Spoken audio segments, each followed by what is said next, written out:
बिस्मिल्लाहिर्रहमानिर्रहीम। अस्सलाम वालेकुम। आप देख रहे हैं DNN न्यूज और मैं हूं गुलाम ज़हरा।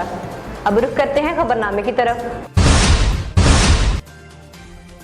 खबर शामिल करते हैं इलाहाबाद से। पाकिस्तान मरकजी मुस्लिम लीग के मरकजी रुकन सैफुल्लाह खालिद साहब का ज़िम्मेदारान कन्वेंशन से खिताब।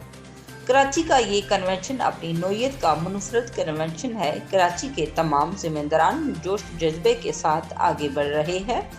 दुनिया की ताकतवर कौमें मुसलमानों पर भूखों की तरह मुसल्लत हुई हैं।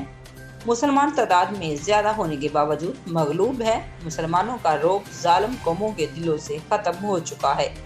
2 अरब मुसलमान अपने से कम यहूदियों के सामने बेबस हैं। इसराइल को मजालिम से रोकने वाला कोई नज़र नहीं आता।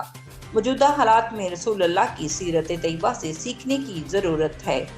पाकिस्तान में सीरत नबी के मुताबिक सियासी किरदार अदा करेंगे।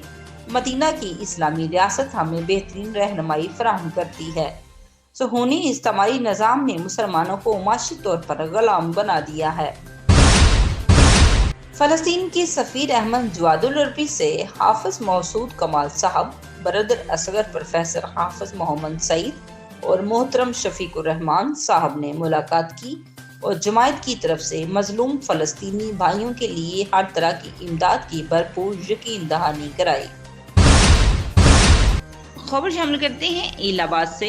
वक्फ शहीन टैब बाल क्रिकेट टूर्नामेंट में प्रोफेसर सैफुल्लाह कसूरी उम्मीदवार PP 180 की बतौर मेहमान ख़ुसूसी शिरकत। अब तक के लिए इतना ही। मज़ीद खबरों के लिए हमारे साथ रहिए।